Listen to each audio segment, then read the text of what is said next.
Hello guys, TKG here for your comfortable LostArk life.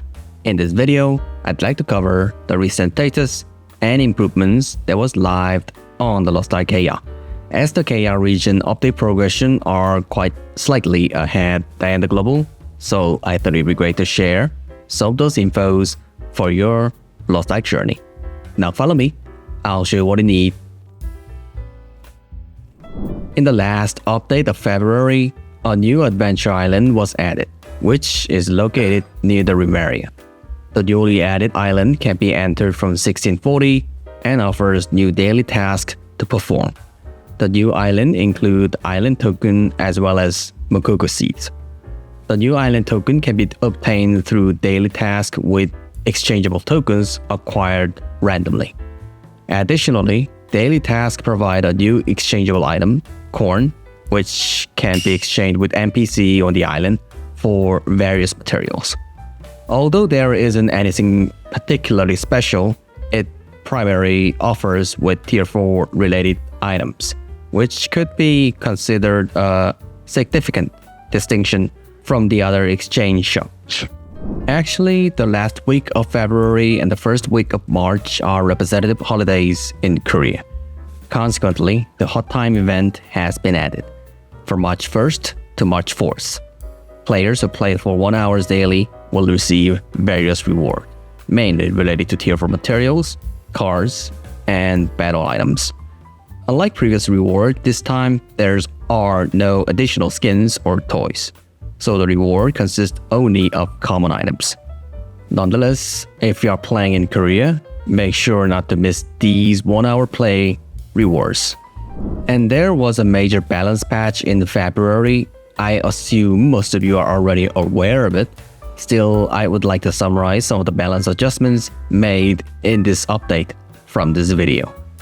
To be honest, I feel like this balance patch mainly focused on numerical adjustments rather than major structural balance changes. Moreover, most of the balance adjustments seems to have been made with reference to the final raid contents in Korea.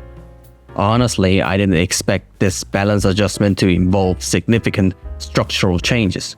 Perhaps it's just as expected. Therefore, in this video, I will mainly cover the major changes rather than basic or simple numerical adjustments. And since I haven't tried every class and engravings, there might be slight errors in translation or names. So if you notice any such points, please leave a comment to share with others. And in fact, this balance patch seems to have focused more on raising the floor DPS of classes with unfair DPS, rather than severely nerfing the significantly top classes. In the warrior class, the one that received the most benefit is the Slayer.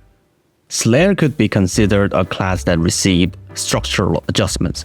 Especially the identity of the Predator Slayers is often criticized in many in-game contents, but this has been somewhat improved. Previously, when the burst mode ended, players had to wait a long time for the debuff, exhaust, to disappear. Now, if the mode is deactivated before reaching 20 stacks, the exhaust duration is fixed at 10 seconds. These changes allow for a quicker bounce back instead of suffering from prolonged DPS loss. The Mage class seems to have undergone mainly numerical adjustments. Most of the skills have seen damage increases as part of the balance changes. However, the standout class is a Summoner. The Summoner has received a new movement skill instead of previously existing Maririn. This change allows for faster movement using this new skill in addition to space, providing enhanced mobility. The Assassin class has also received a nerf to its damage factor. However, the skill Surprise Attack in Deathblade Surge now includes destructions, and the damage factor for the Surge engraving have also been slightly increased. The Specialist class also had numerical adjustment to Wild Soul. the excessive increase in movement speed were slightly nerfed. Instead, Aeromancer has been slightly improved. To be honest, it is a very slight improvement. Still, if you are looking for crew fighters, Aeromancer is not a consideration yet. However, it can be seen that the floor DPS has been enhanced. Additionally, new mechanic and tooltip have been added. The Wind Fury engraving now grants a shield that can link directly to the reversal skill when Z is activated. Additionally, the highlight tooltip has been added that indicate whether this reversal shield is effective or not. This allows you to know the effectiveness of the shields until it is deactivated immediately after use. The Gunner class has received various updates ranging from simple numerical adjustments to mechanism improvements that might seem as honestly could be disappointing. Among these changes, the standout is the Gunslinger. One of the Gunslinger's self-buff, the Quick Step buff, now has increased uptime. Additionally, the single hit effect of one of his main skill, Focused Shot, has been removed, and the damage of the target down has been increased. Additionally, it is said that the artillerist and the sharpshooter have also been improved, but since I haven't personally tried them out, I can't really assess how they have changed. The change to the martial artist class are similar to those mentioned earlier. The main changes seems to focus on Striker, Glaivier, and War Dancer. War Dancer has undergone significant balance adjustment. In a way, it seems to be a main character of this balance patch.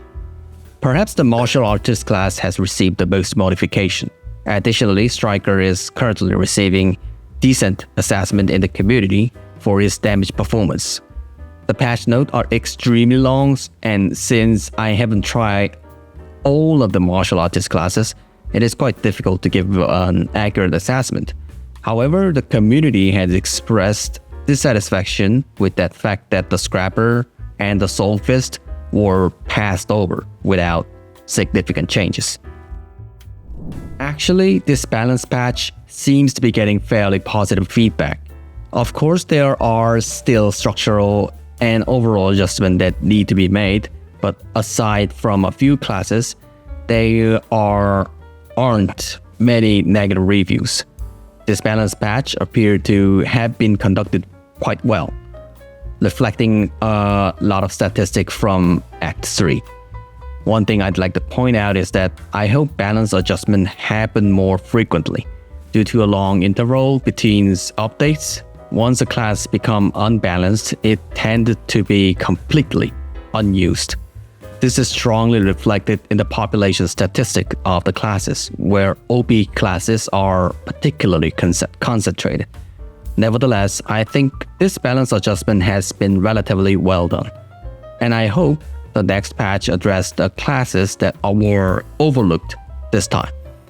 Also, thanks to the recent adjusted Ark passive node, it's great to see the Slayer build being researched again.